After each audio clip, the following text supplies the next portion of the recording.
여러분 안녕하십니까? 이어서 광주 MBC 5시 뉴스입니다. 정부의 의과대학 증원 방침에 반발하는 전공의들의 집단 행동에 광주 전남 수사기관들이 엄정 대응에 나서기로 했습니다. 광주지검은 광주 전남 경찰청과 함께 실무협의회를 열고 국민의 생명과 건강에 직접적인 위험을 초래하는 의료계의 불법 집단 행동을 신속 엄정하게 대응하기 위한 방안을 논의했다고 밝혔습니다. 검경은 정부나 병원이 이탈한 전공의에 대한 고발장을 접수할 경우를 대비해 전담 수사 인력을 편성했습니다. 한편 전남대병원과 조선대병원 전공의 393명이 사직서를 제출했고 대부분이 현장에 복귀하지 않고 있습니다. 또 다음 달 1일 전대병원과 조대병원에 임용을 앞두고 있던 인턴 131명이 임용을 포기했습니다.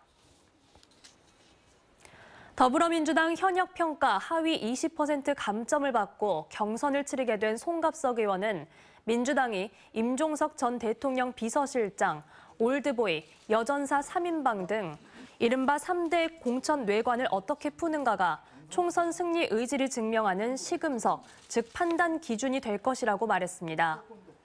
송 의원은 오늘 광주 정치기자단과 만나 민주당 공천 관련 잡음이 확대되고 있다며 민주당이 도저히 지기 힘든 선거가 이기기 힘든 선거로 접어든 느낌이라며 이같이 강조했습니다. 그러면서 송 의원은 친명, 비명, 친문 가리지 말고 오로지 경쟁력 있는 후보를 배치해 정권 심판을 이뤄내야 한다고 주장했습니다. 한편 광주 서구갑 3선에 도전하는 송 의원은 조인철 전 광주시 문화경제부시장과 1대1 경선 대결을 벌입니다. 광주 상공회의소 회장 선거에 김보곤, 한상원 후보가 출사표를 던졌습니다. 김보곤 후보는 AI 산업 기반을 활성화시켜 새로운 지역 경제 생태계를 구축하고 산업 현장 중심의 실효성 있는 일자리 플랫폼을 만들겠다고 밝혔습니다. 한상원 후보는 연간 7, 8천 명의 지역 젊은이들이 일자리를 찾아 수도권으로 떠나고 있다며 기아자동차 100만 생산기지 건설 등을 통해 양질의 지역 경제 바탕을 만드는 데 중점을 두겠다고 밝혔습니다.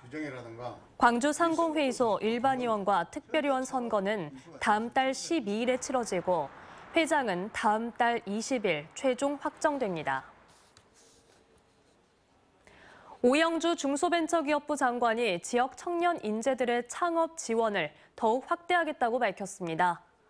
오 장관은 지역 창업, 벤처 생태계의 활성화를 위해 지역 혁신 벤처 펀드를 조성하는 등 지자체와 연계해 청년 창업 기업에 대한 판로 지원 등을 강화하겠다고 밝혔습니다. 또 청년 인재들이 지방에서도 일할 수 있도록 주택 우선 공급과 직장 어린이집 비용 지원 등 근로 환경을 지속적으로 개선해 나가겠다고 덧붙였습니다. 광주 광산구 산정동 공공주택지구가 토지거래 허가구역으로 재지정됐습니다.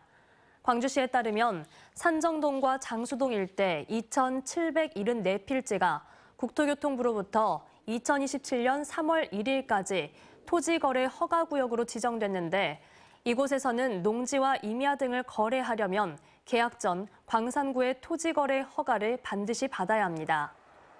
허가받지 않고 계약하거나 부정한 방법으로 거래하면 2년 이하의 징역 또는 토지 가격의 30%에 해당하는 금액 이하의 벌금을 부과받을 수 있습니다. 지난 한 해 동안 호남에서 타 지역으로 순유출된 인구가 15,000명을 넘는 것으로 나타났습니다.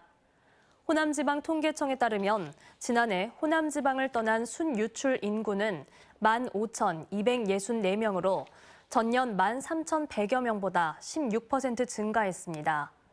지역별로는 광주가 9,000여 명, 전남이 1,800여 명 빠져나간 것으로 집계됐고 특히 20대와 30대의 젊은이들의 순유출이 대부분을 차지하는 것으로 분석됐습니다.